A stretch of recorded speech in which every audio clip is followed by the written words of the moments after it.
దేవి పార్వతి తన మొండిపట్టు మానకుండా మునుపటిలాగే తపస్సు చేస్తోంది. ఆమె మొండిపట్టును మాన్పించడానికి మళ్ళీ ఒకసారి ప్రయత్నించి చూస్తాను.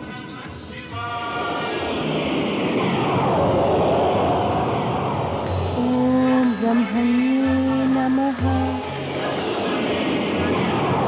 ఓం బ్రహ్మణ్యే నమః.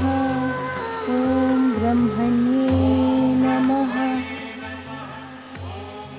పార్వతి, ఓం బ్రహ్మణ్యే. దేవి పార్వతి, పార్వతి కళ్ళు తెరు. కళ్ళు తెరు దేవి పార్వతి. మేము నీతో ఏదో చెప్పదలిచాము. పార్వతి, బహుశా నీవనుకుంటున్నావేమో నీ ఈ శ్యామల వర్ణానికి కారణం మేమని. దానికి మేము అంగీకరిస్తాము. ఇక ఈ ఏకాంత తపస్సును మాను. ఇక మా వెంట కైలాసం తిరిగిరా. దేవి పార్వతి, నిన్ను సంతోషపెట్టడానికి మేము ఏదైనా చేయగలం. నీవు కళ్ళు తెరు. మునుపటిలాగానే మమ్మల్ని ప్రేమభావంతో చూడు. ఓం బ్రహ్మణ్యే నమః. ఓం బ్రహ్మణ్యే నమః. ఓం బ్రహ్మణ్యే నమః. ఓం బ్రహ్మణ్యే నమః. అయితే నీవు కళ్ళు తెరవవా? కానీ ఇది మాత్రం తెలుసు కదా, మేము నటరాజు కూడా. మా సంగీత నృత్య కళను నీ ఎదుట ప్రదర్శించి నీ చేత కళ్ళు తెరిచేటట్టు తప్పక చేయగలము.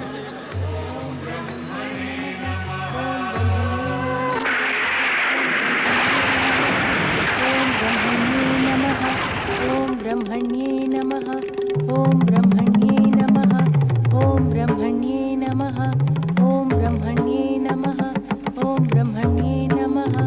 ఓం బ్రహ్మణ్యే నమః. ఓం బ్రహ్మణ్యే నమః. ఓం బ్రహ్మణ్యే నమః. ఓం బ్రహ్మణ్యే నమః. ఓం బ్రహ్మణ్యే నమః. ఓం బ్రహ్మణ్యే నమః. ఓం బ్రహ్మణ్యే నమః. ఓం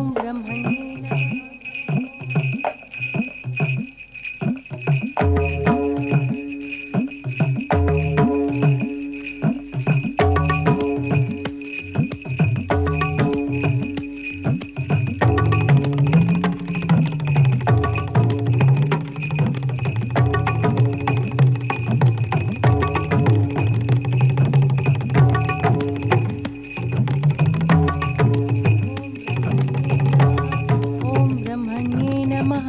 ఓం బ్రహ్మణ్యే నమః. ఓం బ్రహ్మణ్యే నమః. ఓం బ్రహ్మణ్యే నమః.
పరమేశ్వరుడు ఎంతగా ప్రయత్నించినప్పటికీ పార్వతి తన తపస్సును మానదు.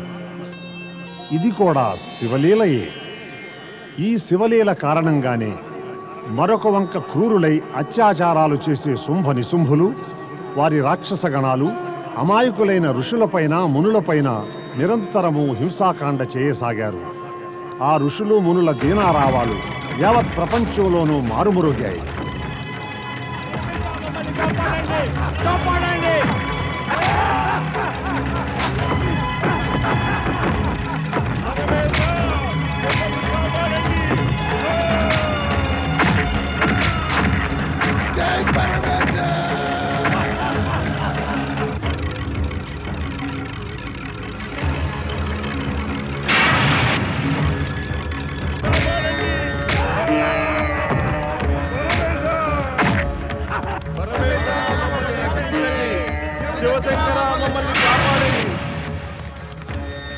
బ్రహ్మదేవా!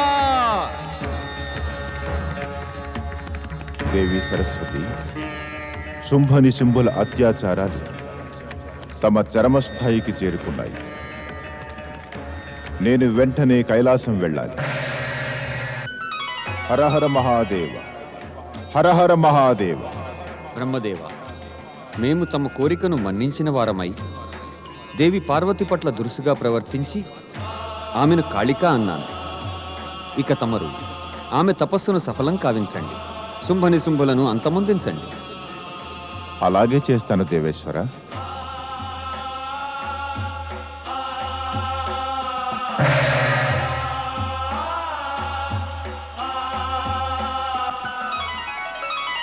ఓం బ్రహ్మణ్యే నమః. దేవి పార్వతి, బ్రహ్మదేవా ప్రణామం. దేవి పార్వతి, తమరి తపస్సు సఫలమైంది.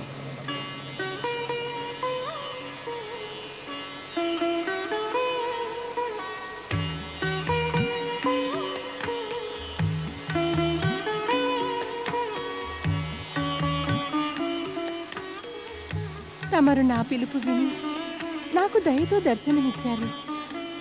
దీన్ని నా యొక్క అదృష్టంగా భావిస్తాను.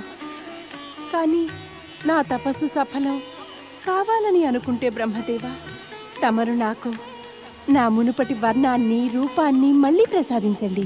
నేను శివాజ్ఞతో ఈ ఉద్దేశం నెరవేర్చడానికి ఇప్పుడు ప్రత్యక్షమయ్యాను దేవి. తమరు శివాజ్ఞ వల్లనే ప్రత్యక్షమైతే దయచేసి తమరు నాకొక్క సంగతి చెప్పండి. నాకిటువంటి కాళిక రూపం కూడా శివేచ్ఛ వల్లే కలిగిందా? బ్రహ్మదేవా, తమరు నా ప్రశ్నకు సమాధానమివ్వరే? ఏం సమాధానమిస్తాను దేవి? మీకు మీరే శక్తి రూపిణి కదా. తమకిది తెలీదా? ఏ కార్యమైనా శివేచ్ఛ లేకుండా జరగదని. బ్రహ్మదేవా, దయచేసి నాకు విషయం చెప్పండి. ఏమిటా శివేచ్ఛ? ఎందుకు నాకి శ్యామల వర్ణం సంభవించింది? ఇలా కఠోర యాతన ఎందుకు అనుభవించాను? చెప్పండి బ్రహ్మదేవా, చెప్పండి. ఇది యాతన కాదు, ఇది కర్తవ్యమే దేవి. ఇక నా వరంతో పాటు ఈ కర్తవ్యం కూడా నెరవేరుతోంది. కర్తవ్యం నెరవేరబోతోందా? వరం వలన? అవును దేవి, నేను మీకు వరమిస్తున్నాను. తమ యొక్క శ్యామల వర్ణం నుంచి శ్యామల వర్ణి అయిన అయోనిజి అయిన దివ్యకన్య పుట్టబోతోంది. తమకు మళ్ళీ గౌరవర్ణము, తమ రూపము ప్రాప్తించనున్నాయి.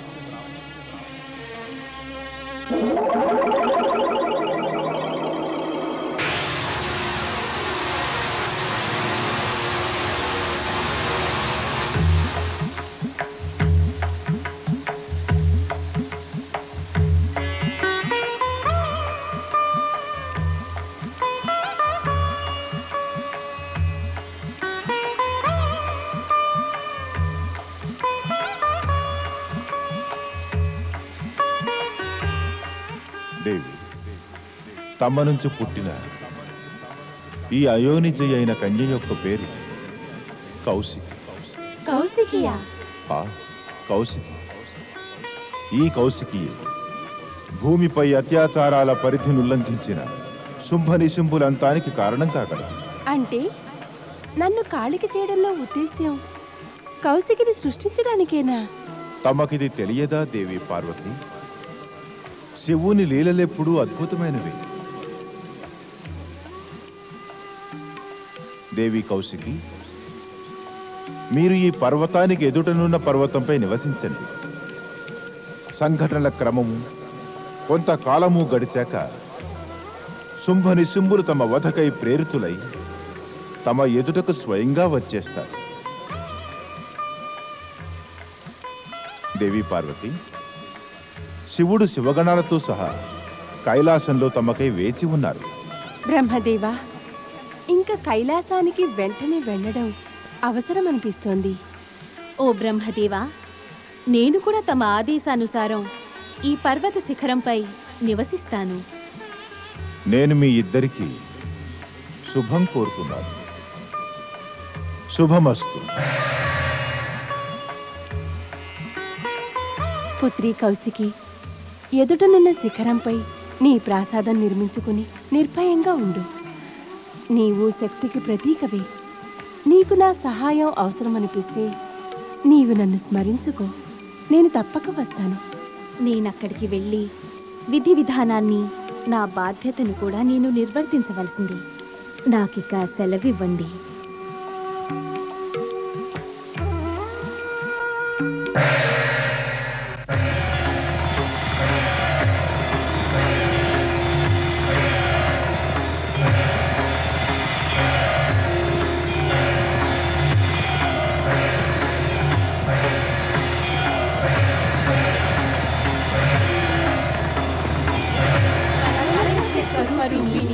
మహాదేవి కౌశికి జయం.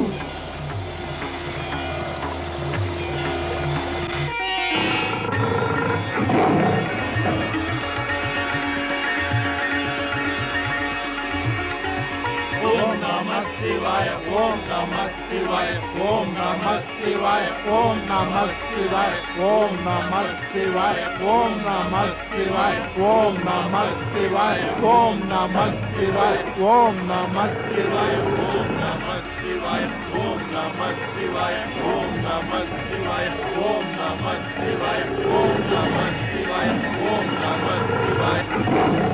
మాతా పార్వతికి జై, మాతా పార్వతికి జై. భక్తవత్సలుడు శివశంకరులకు జై, మాతా పార్వతికి జై. భక్తవత్సలు